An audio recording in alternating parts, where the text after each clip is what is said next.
Firdaus. I am from group 1, and in my group there are 4 people, which is Sharifah Damia, Shaza Samila, and Said Alia. So in our video presentation we are going to discuss about an issue and critical issue in the great country China. So China is a country with a great power in the economy. In addition, they are also very rapidly developing the latest technologies such as the 5G technology. China is also very safe to live and at a very large population. However, can you imagine a country that is so great in the eyes of the world is also bad attitude towards something?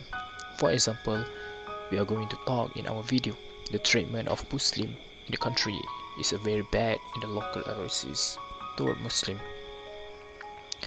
So our topic is discrimination toward Muslim minorities in China. So our group would like to tackle and discuss current societal and political issues within the media on discrimination towards Muslim and the intentional xenophobia and oppression of Muslim, which is in Uyghur ethnic within Chinese society.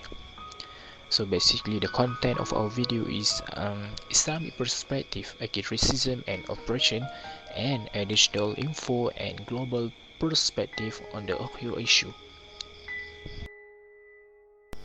Let's take a look at the intentional racism and the oppression of the Muslim community in China, which is in this part we are going to look at the start of the Xinjiang policies. Describing Xinjiang policy, according to Chinese policy, Uyghur are classified as a national minority, which is they are considered to be no more indigenous to Xinjiang than the Han, and has no special rights to the land under the law. Chinese justified such a measure as a response to the terrorist threat posed by the extremist separatist group. In other words, the Chinese state under Xi Jinping has become increasingly Han majority and Han assimilationist since 2012. It has reconstructed the Uyghur body, mind, language, religion, and culture as an existential and a biological threat to the Chinese nation. Before going further, let's take a look at the Uyghur community. So the Uyghur are indigenous to the Xinjiang Uyghur Autonomous Region in northwest China. They are only of the 55 officially recognized racial minorities in China. The Chinese government recognized the Uyghur as a religious small group within a diverse country. Back to the issue. So as the minority of group in a such large country, the action of China seemed to be wanted to eliminate the Uyghur people in the land of China. They did not want these people to be in the land of China and didn't want these people to be eliminated, and doesn't want to give them a burden. But the condition of Uyghur people get a lot of attention, including the UN. So not only the UN, but also the human rights organization and a number of foreign governments, they are pressuring China to demand a stop to these violations, which the US has labeled this action as a genocide. However, Chinese government not hear to them. But Chinese government stated that they want to maintain what they call vocational training centers. The right to wear or not signs and clothing which serve as religious and cultural symbols is part of freedom of religion or belief. The right to freedom of religion has two dimensions. One is positive. For example, a person has the right to disapply their religion or beliefs by wearing specific signs or outfit, and the other is negative because everyone has the right not to be forced to wear such signs or outfit.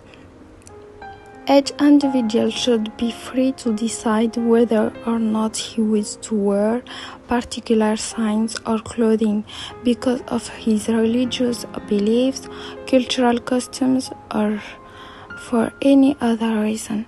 Prohibition on wearing certain outfits or certain signs, religious or cultural, in public carry the risk of violating the right to freedom of expression and the right to manifest one's religion or beliefs. In many European countries, employment rates for Muslims are lower than those for non-Muslims. The difference in particular glaring in the case of Muslim women. In Netherlands, for example, the employment rate for women from Turkey and Morocco was 31% and 27% respectively, while the employment rate for ethnic Dutch women was 56%, and that is unfair because we have done the same study and we have the same skills. The discrimination that Muslims all over the world undergo has a lot of consequences. In countries like Belgium, France, the Netherlands, and Switzerland, Muslims and Muslim women in particular face discrimination in the labor market only because they wear a sign or a badge outfit disapply their religion or belief. The Uyghur genocide is the ongoing series of human rights abuses perpetrated by the government of China against the Uyghur people in and around the Xinjiang. Since 2014, the Chinese government, under the direction of Chinese Communist Party with its General Secretary Xi Jinping, has pursued policies leading to more than 1 million Muslims being held in secretive internment camps without any legal process in what has become the largest scale and most systematic detention of ethnic and religious minorities since the Holocaust. New bans and regulations were implemented on 2017. Abnormally long beards and the wearing of veils in public were both banned. Not watching state-owned televisions or listening to radio broadcasts, refusing to abide by family planning policies, or refusing to allow one's children to attend state-run schools were prohibited. The alleged re-education efforts began in 2014, in which it expanded in 2017. The government ordered that the camps be managed like military and defended like prison. At this time, internment camps were built for the housing of students of the re-education program, most of whom are Uyghurs. The Chinese government did not acknowledge their existence until 2018 and called them vocational education and training centers. The camps tripled in size from 2018 to 2019, despite the Chinese government stating that most of the detainees had been released. In 2017, a report of 73% of foreign journalists in China reported being restricted or prohibited from reporting in Xinjiang. Mosques, Muslim shrines, and cemeteries in Xinjiang have been target of systematic destruction.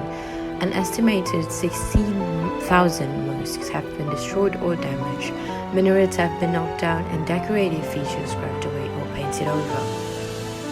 Sairagul Sardabai, an ethnic Kazakh teacher who later fled to China, described how she was forced to teach in an internment camp, saying the camp was cramped and unhygienic, with her detainee students given only basic sustenance. Sardabai added that the authorities forced the detainees to learn Chinese, sit through indoctrination classes, and make public confessions.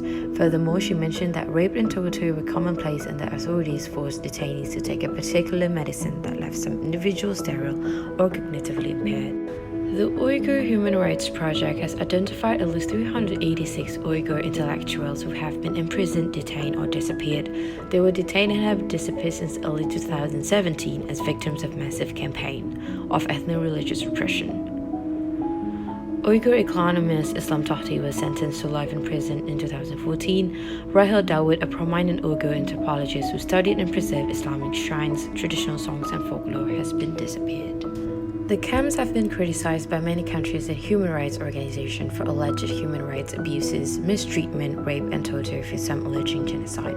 Mihri Gultursen, a young Uyghur mother, said that she was tortured and subjected to other brutal conditions. In 2018, Tursen gave testimony during which she described her experience while at the camps.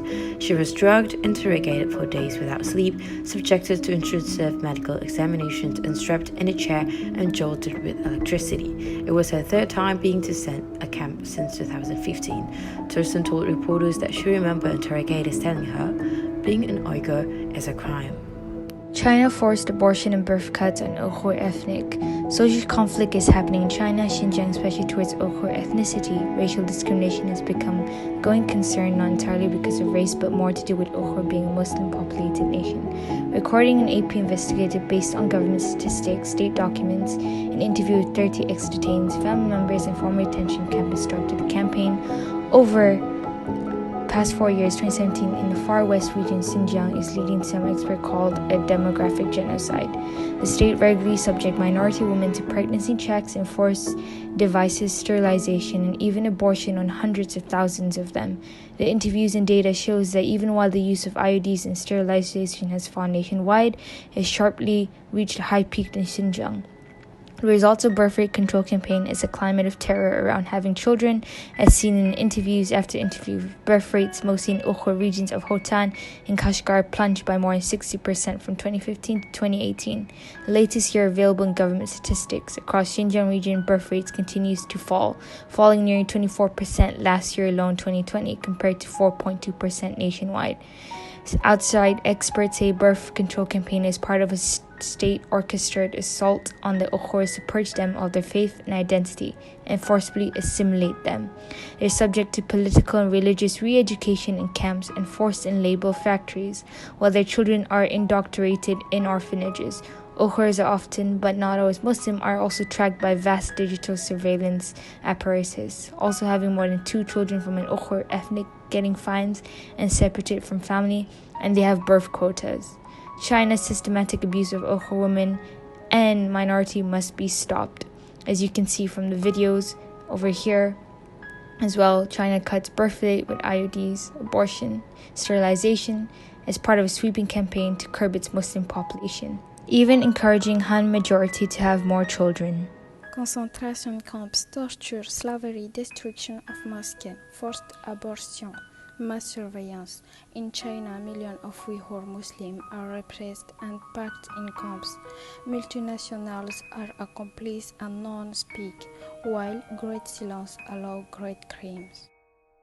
So, racism in any form is considered unacceptable and wrong. Muslims believe that all people share in a common humanity. They believe that racism, whether as prejudice or discrimination, undermines the dignity of people. All people, whatever their religion or origin, are equal. The Quran teaches that justice applies to all, making of all faith. Bismillahirrahmanirrahim. O you who believe, be persistently standing firm for Allah, witness and justice, and do not let the harder of people prevent you from being just. Be just, that is nearer to righteousness, and fear Allah. Indeed, Allah is aware of what you do.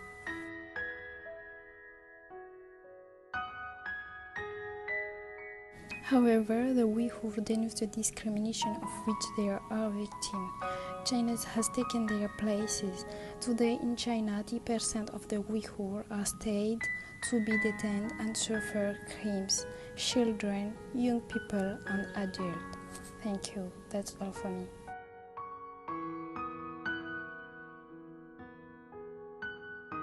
Now, what is the international reaction to this?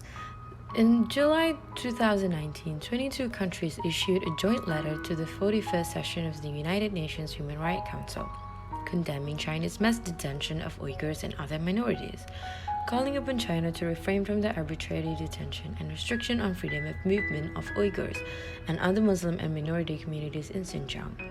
In February 2020, the UN demanded unobstructed access in advance of a proposed fact-finding visit to a region. At a March 2021 meeting of the UN Human Rights Council, the United States ambassador condemned China's human rights abuses in Xinjiang as crimes against humanity and genocide, while 64 countries, including China, issued a statement that urged member states against interfering in China's affairs in Xinjiang and against making unfounded allegations against China out of political motivations.